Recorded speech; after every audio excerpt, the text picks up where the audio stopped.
call this meeting to order. Thank you, everybody, for being here. I'm Zeta Govan. I'm the Finance Committee Chair, and I'm going to bring this meeting to order. It is 5:02. Thank you. We want to go to the agenda. Here's an agenda.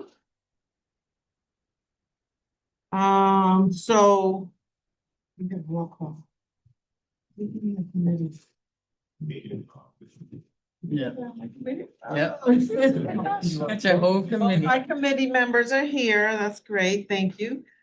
Councilor Barclay Bruce and Councilor Davila are here. And thank you, Madam President, for gracing us with your presence at the meeting today. And everybody that is important in the city is here. So I'm excited. Police Department, fire, excellent. All right, so we'll go through the agenda items. The first one is the. Want to do introductions? So does everybody know everybody? No, okay, so we'll start with Mr. Roy Goodman. Roy Goodman, Department of Elder Affairs. Tanish Tamara, Labor Relations. Bill Mahoney, Labor Relations.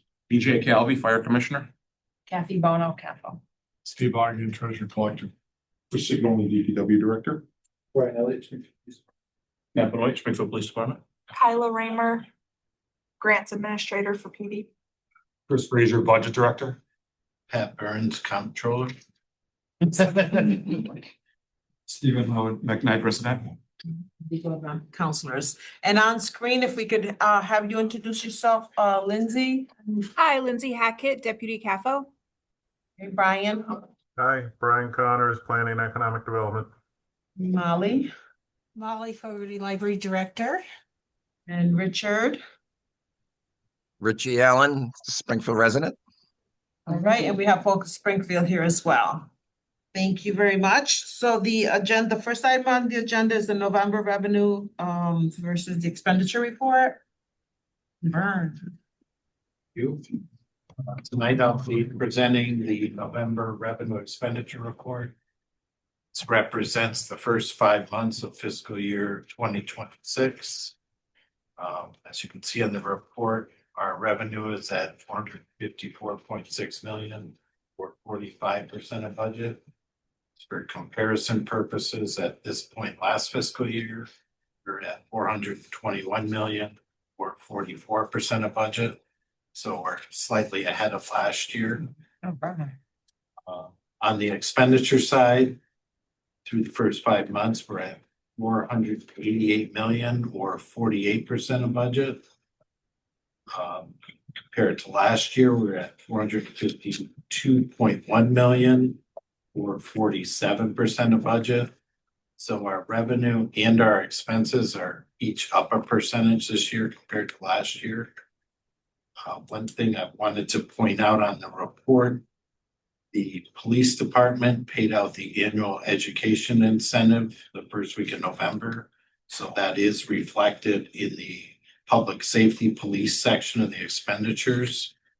This year, that expense was $3,144,000 compared to last year, where it was $3,085,000. So it was up $58,656 from fiscal year 2025. Great, thank you. Councilor Davila. Thank you, Madam Chair. Good to see you back. Did you say that the revenue, which is the expenses for comparison purposes for 2026 is 488 and last fiscal year was 452? Yeah. And what do you attribute the increase in revenue, which is more complaining? You say it was 421 last fiscal year and 454.6 this year. It's a good news. What? I mean, it's a slight it's only 1% higher, so I kind of view it as consistent with last fiscal year. I do have a comparison for last year. That's part of the report also. A big part of it is some of the net school spending carryover on the school side increased from 19 million in fiscal year 2025 to 32 million in 26. So piggyback. That's all I mentioned. Any other questions from anyone? Yeah, it sounds like we're about the same Yes. from last year. All right, so agenda item number 2 of the Elder Affairs donation. I'm assuming that's Yeah, Mr. that- Boyd Goodman. We received also $2,000 donation from a local bank. There's no restrictions on the donation, with the flexibility or whatever we feel that we need.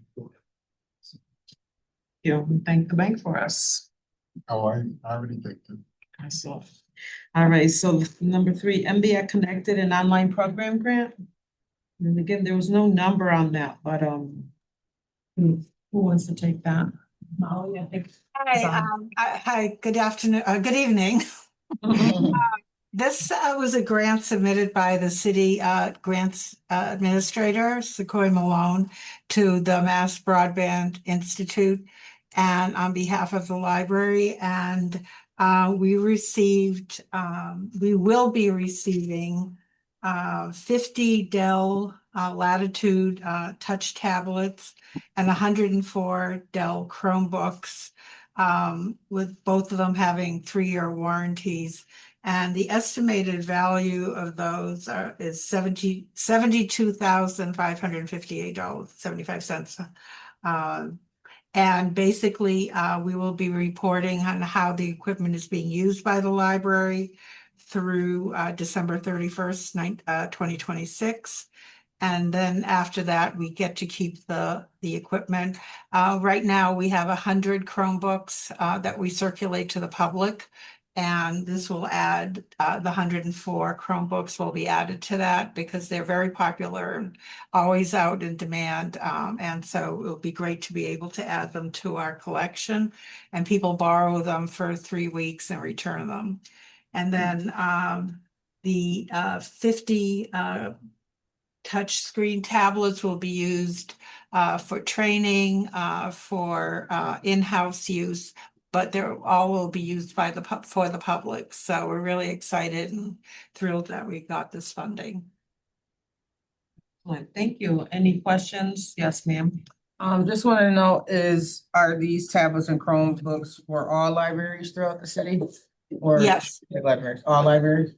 Yes, yeah, we have them right now. We divide them up about 9 locations. So these will add to the ones at all the locations, and they're so popular. They're out all the time. So we're really we'll be able to add to each collection at each branch. Thank you. Thank you. Madam Chair. Mr. Howard? Yes, evening, everyone. Evening. As far as the Chromebooks, the loaning out of these devices, what's the percentage of students versus adults? I'm sorry, what was the question? Yes, what is the percentage of students versus adults that are checking out these devices? Well, that's a good Gotcha. question.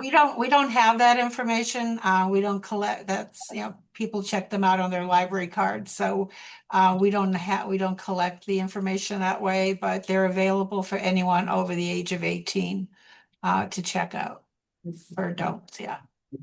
Anything else? Thank you. Thank you, Molly. Thank you. All right, so then for the Department of Mental Health Jail Arrest Diversion Program, it's an increase of 77,500. You taking that? Brian Elliott from the police Hi, department. Brian. This is a education grant. We have to maintain basic certifications. And throughout the year, the training would come available, but there's no funding. We did not expect to get any training funding at all. I was contacted by DMH and encouraged to apply. And we were happy to receive this money. And what we will be doing is attending classes. South Hadley Police Department has taken the lead for this area for training. So I'll coordinate with them to get as many officers as we can through the training program. That's great news. I'm glad to hear that. Yes, Council Davila? Thank you, Madam Chair. Good to see you, sir. So I heard you say certifications and training, but is that training on mental health? Yeah, crisis intervention training, CIT. Okay. And then it corresponds to our crisis intercept that BHN provides now. So having a trained officer with a trained clinician increases the service delivery. Is that, how many officers can we get trained with them? I haven't done the numbers because 40 hours is for new officers. 8 hours is for the research, so I have to strike a balance between recertification and new officers. It's way short of training the entire department. Right, just out of curiosity, how much money, do you think you might need total to train everybody? I haven't run those numbers, but it's in the hundreds of thousands Yeah, sure. to get 500 people, 40 hours of certification. And then, Okay, like as I said before, thank you, Madam Chair. This is a good investment. I see myself offhand how these guys, SPD, do very well. When it comes to crisis intervention, the clinician is there. It's a system that works. It potentially keeps the people out of one jail. Frees up the hospitals if necessary. And it's a good program. And so I'll be very happy to work with this. thank you. Thank you. Thank you. Any other questions? I was gonna comment on what, Pat Burns from last year, the money that was spent on police training was increased from that year. Would this, go into that for the upcoming year? I know that was the education incentive that they're paid. That the Officers officers are are paid every paid, I year see, based on their Okay, degree. so that doesn't go to the certification, I see. All right, well, thank you. If we could find more grants like that, that'd be great, right? It was on the lookout. Yes. All right, so number 5, the Brownfield Site Assessment Grant, $100,000. Brian? Hi, Counselor Govan. Yes, so I've got 3 grants here, 5, 9, and 11. They're all from the state's One Stop for Growth program. We were happy to get multiple grants through that program. The first 2, this one and Site Readiness, are both for MCDI in Mason Square, 140 Wilbraham Ave. This one will allow us to do environmental site testing, and item number 9 will allow us to do some more planning work. Oh, that's great. Excellent. Any questions on those?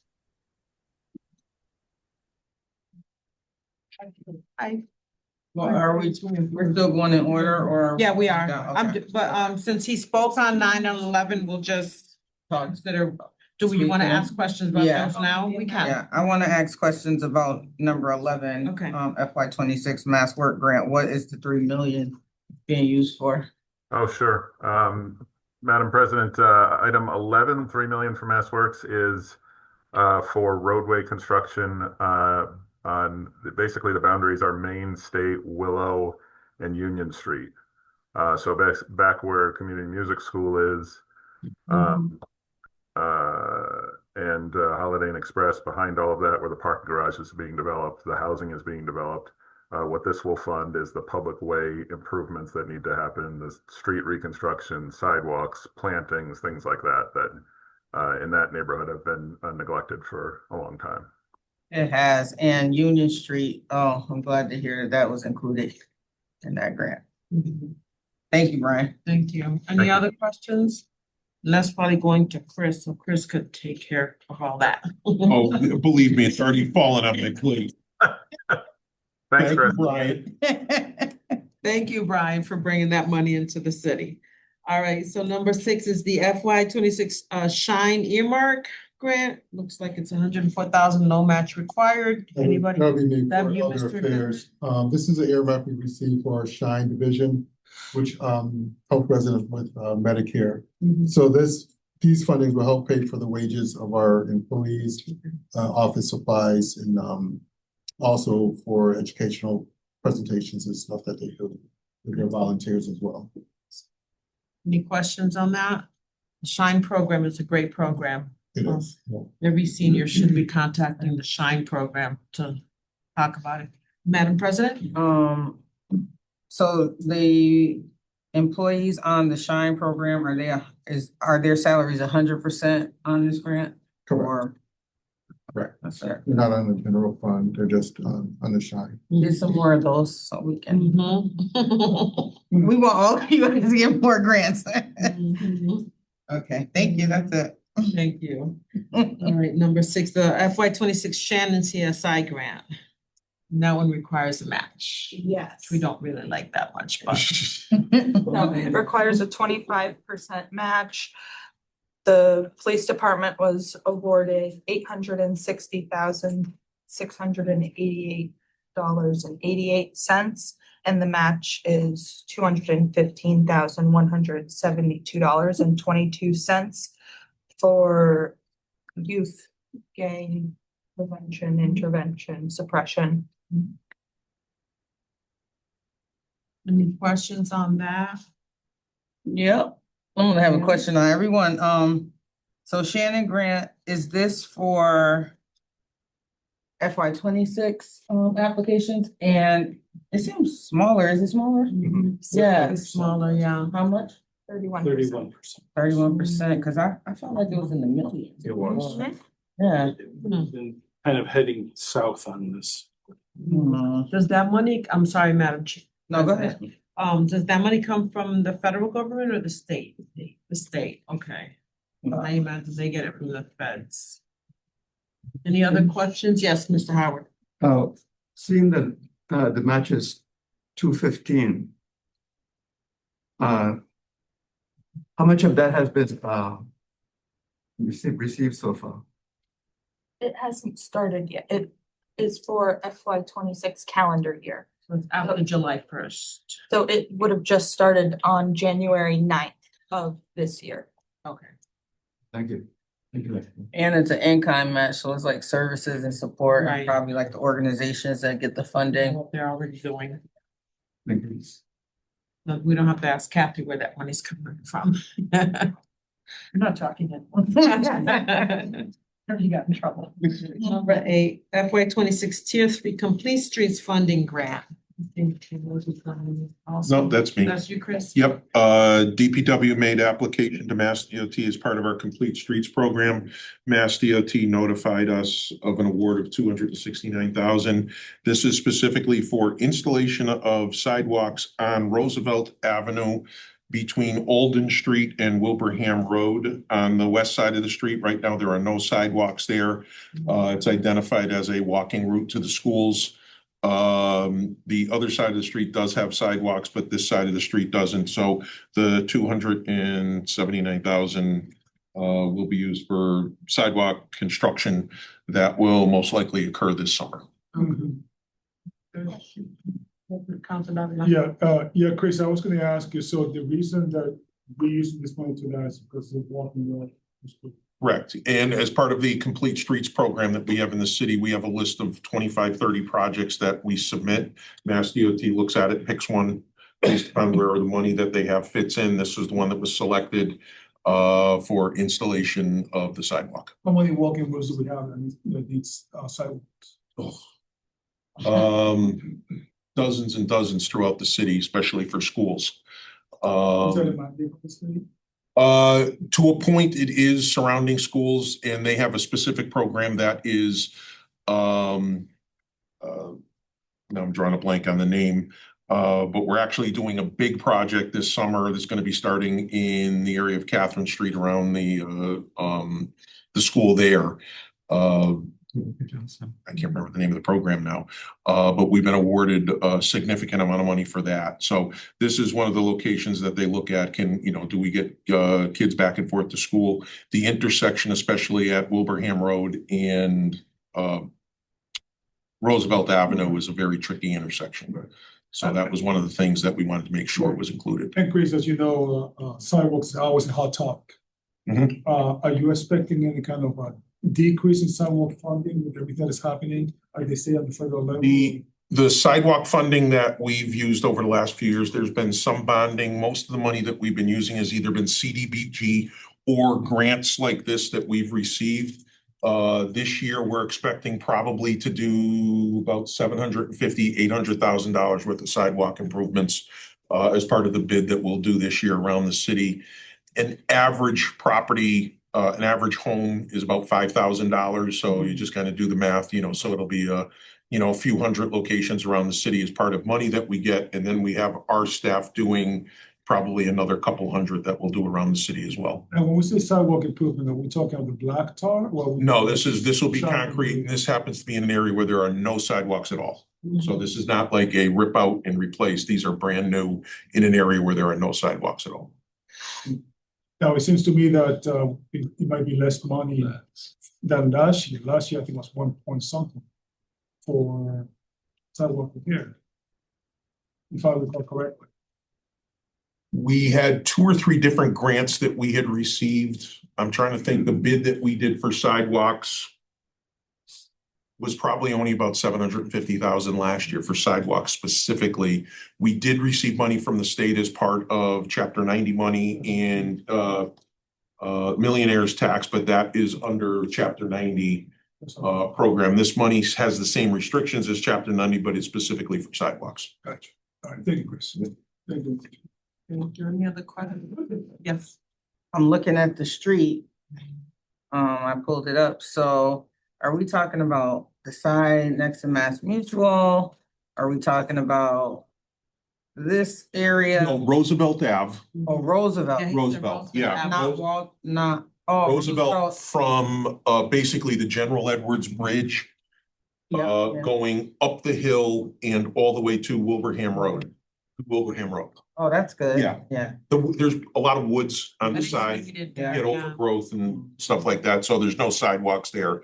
And a lot of the kids because when you get past Wilbraham Road, the sidewalk then is on the other side of the street. Mhm. So, and that's how kids walk to Central, SciTech, Yeah. Putnam, and all of that. Okay. Just as an aside, counselor asked me, we're gonna be putting in a traffic signal at the intersection of Roosevelt Avenue and Roosevelt Terrace. So that whole area is gonna get redone as well. That's good. Madam Chair. Yeah. So Chris, how does, I have a neighborhood, my neighborhood in Ward 5, they have a question about some sidewalks. How does one go about going through the process of potentially getting something like this on one of their streets? Are you talking about adding in a location where there isn't any? Yes, is that? They would need to submit a petition to me. And we look at it, we had one similar years ago on Plumtree Road, farther out Plumtree, almost to Wilbraham Road, because that area, there are no sidewalks whatsoever. The problem that we run into is that you may have 4 or 5 residents who want them. And then And some don't. Yeah, Right. They don't want to shovel. yeah, Councilor Winfield, ours, basically Madam President said the same thing. It was, Keith O'Connor's family was one of those. Yeah. But okay, at least I know that Yeah. we can bring that back and let them know. Okay, thank you.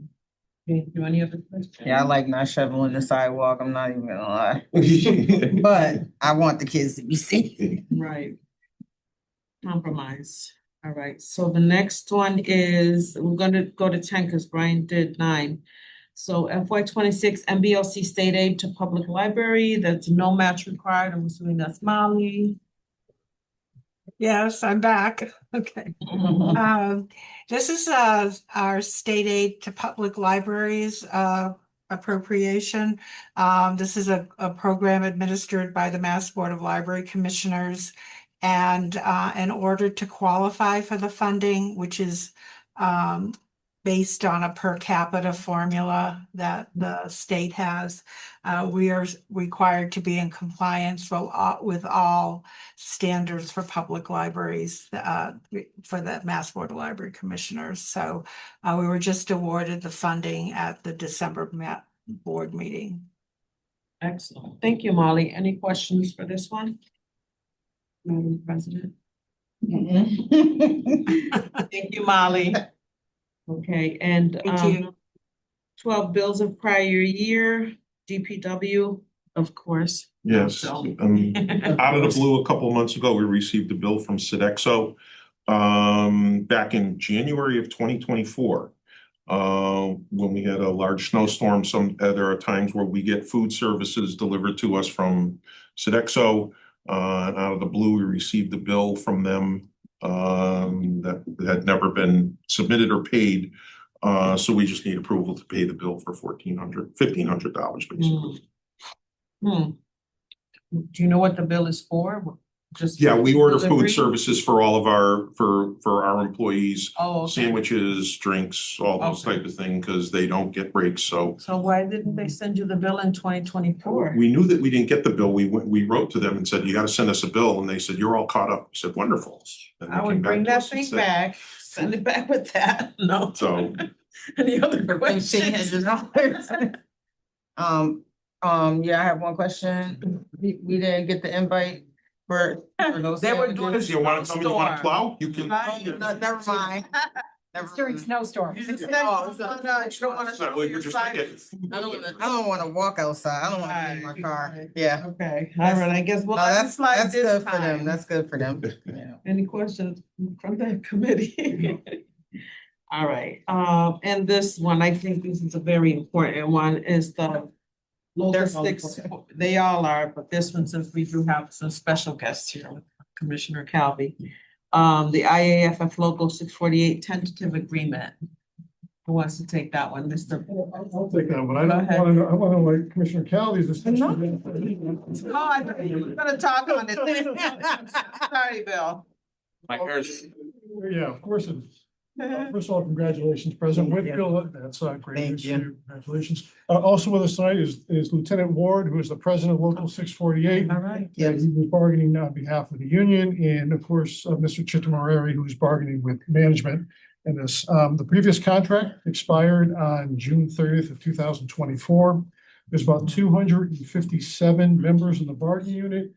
And that includes the rank and file firefighters, lieutenants, the captains, folks in the fire prevention office, and the repair division. Negotiations began on March 12th, 2024. We had 11 bargaining sessions. We had 6 mediation sessions. We actually had what's called a 3A hearing as well, and then we went back to mediation, and we were successful in getting a deal done.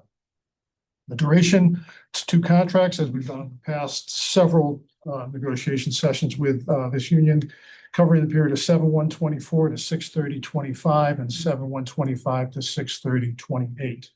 The wage increases are 3% each year, 3, 3, 3, 3. The first 2 are retroactive. 3% is retroactive to 7/1/24. The next increase is retroactive to 7/1/25.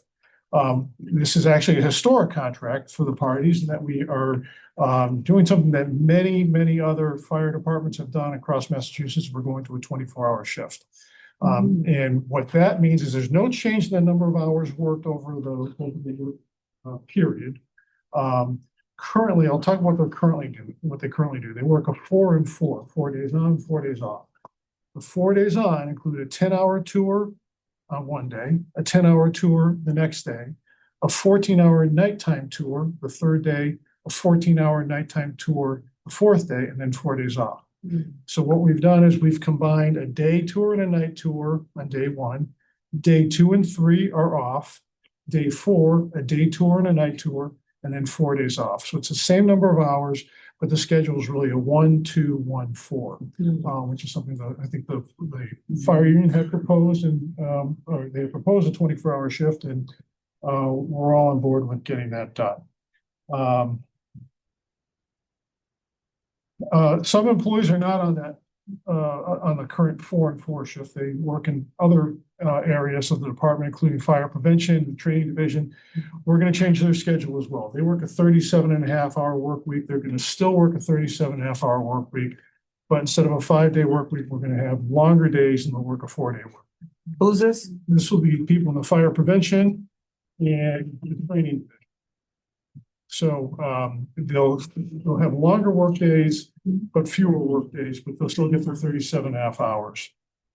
That way we'll be able to pick up people from doing fire inspections, smoke detectors after 4 o'clock. So it'll be a benefit to the citizens. We can pick up some people after the 4 o'clock hour. Well, one of the things that we were hoping to achieve in this round of negotiations was to increase the number of people that are EMTs in the department. We currently have 14 EMTs.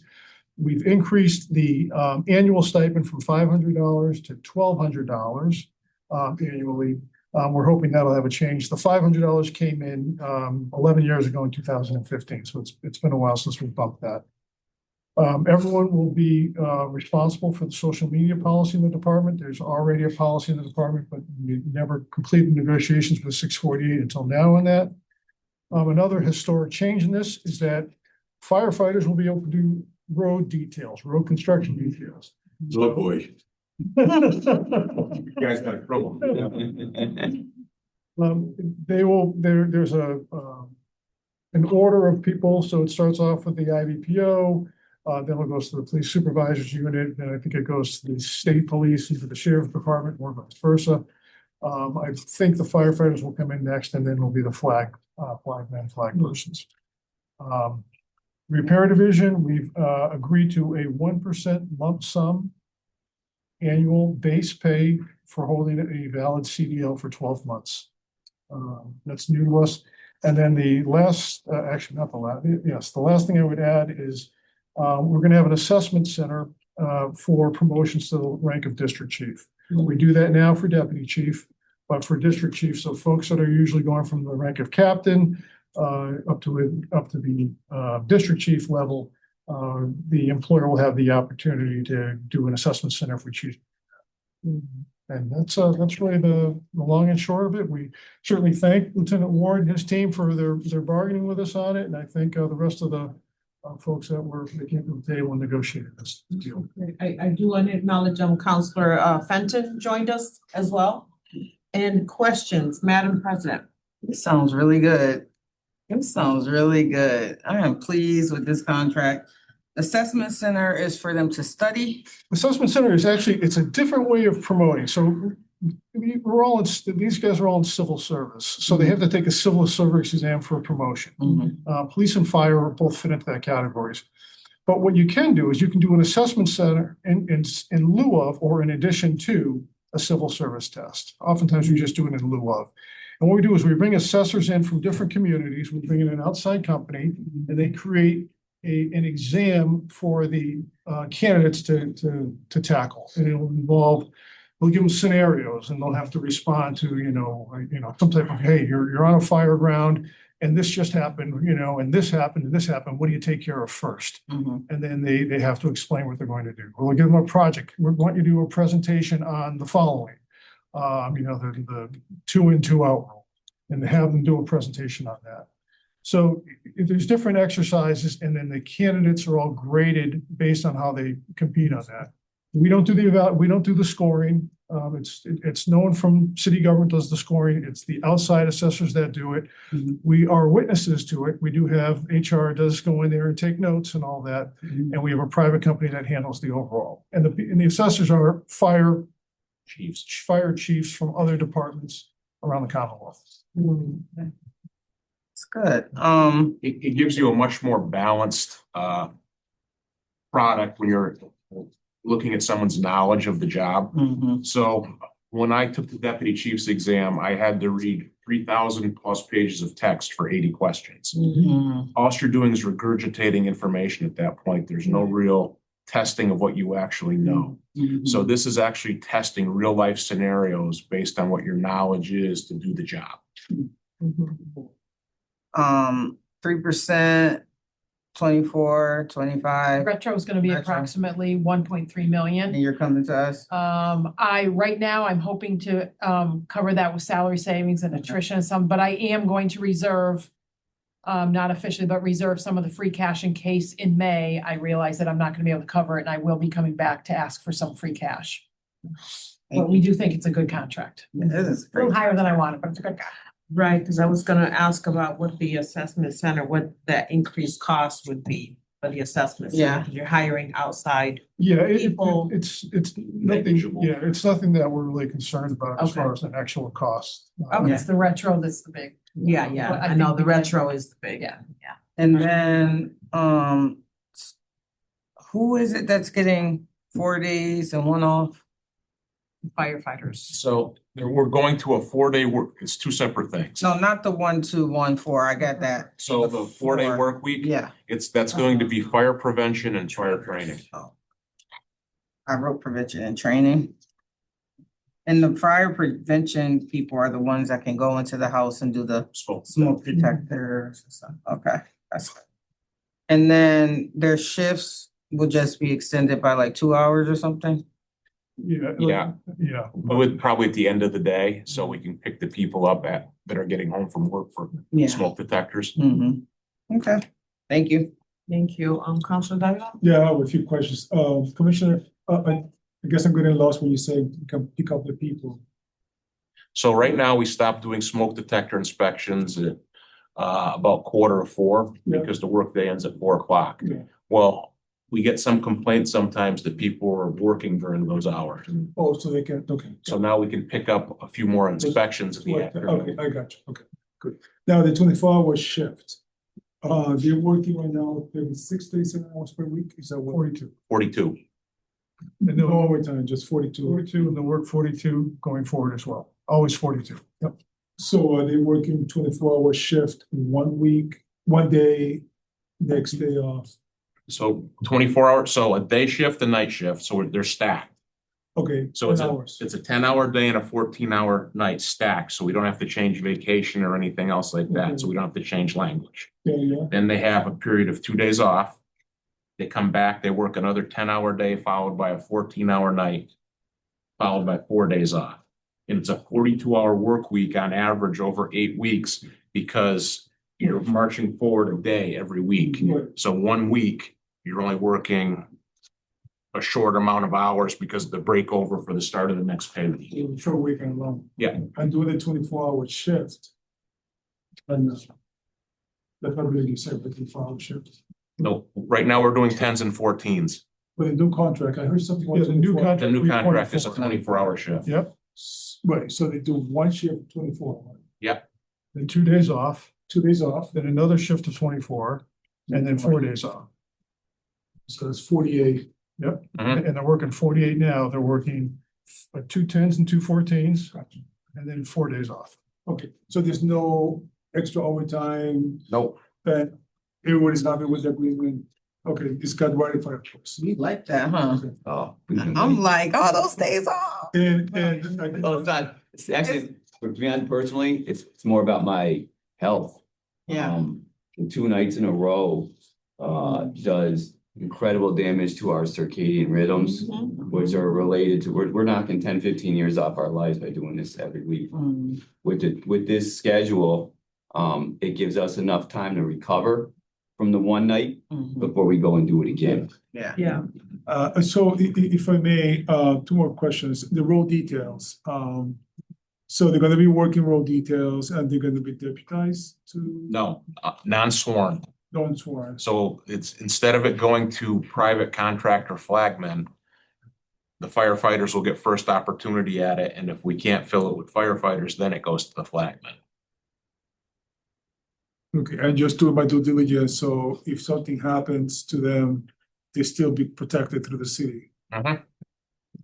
And the payment they will be getting will be coming from the utility companies. Yes, So there's no extra cost to the city whatsoever. no extra cost to the city whatsoever. Okay, good. Now, the social media, I believe, Mohammed, you said something about social media policy. Can you give me a little bit of a preview? You just kind of mentioned social media. So there's already a social media policy in What the is fire it? department. Oh, there is, yeah. Right, we've never, Is that, I'm sorry, is that the same as the city policy or is it's it? very similar, but it's very similar. Yes, but it is a fire department's own policy. Actually, the whole thing started with the fire department as far as rolling a policy out, and the city's kind of morphed off of that. But the district chiefs are already under it, the non-bargaining are already under it, just isn't completed with the. So what are the changes? What are the changes? If any? The social media policy. The social media policy. Yeah, it's gonna be, very, like I said, very similar to the city's policy. I mean, you're not allowed to talk about protected health information. You're not allowed any social media activity while you're on a call. You know, Insignia. say what? Insignia. Yeah, Display insignia. Who's that? yeah, Button uniform patches, your insignia. yeah, you can't show the fire trucks in your own social media post or the insignia on your uniform or your uniform. You can't really do anything inside the station, you know, you can't record somebody surreptitiously, it's that kind of stuff. The reason I ask, because I've always been, so I think we all are very zealous of First Amendment. Sure. rights. And so what is the distinction between a firefighter privately posting something, although everybody should be careful to, when you, everybody should be very mindful when they post, but not everybody thinks that way. I'm just trying to think. It depends how it reflects on the city and the fire. I was just gonna speak to that because there's also the employer you don't have a right as an employee to bash your employer or something to that effect. So you still have to be. Again, it's a fine line with the First Amendment, but what we really want to avoid is discrimination or harassment of coworkers and other folks in the process of this. And this is where we've run into trouble in the past. I'm assuming this language about bullying you go to. Yeah. Yeah. Yeah. All right, thank you, Commissioner. Lieutenant Ward, congratulations. Thank you. Through the chair, just one question. How long is this for? This will take us through June 30th, 2028. Thank you. Mr. Howard? With all of the mathematical geniuses in the room, has any consideration been given to replicating this for city employees who will then work similar shifts so that they could have at least one extra day off a week to spend with their family? It's like 24 hours. I'm like, I'll sleep upstairs. That's a good question. I don't know if we're there yet. I'm not really sure. But, so I actually had a question about, the 24-hour shift. So, and I'm sorry, your title. Lieutenant, thank you. So you're up for the whole 24 hours?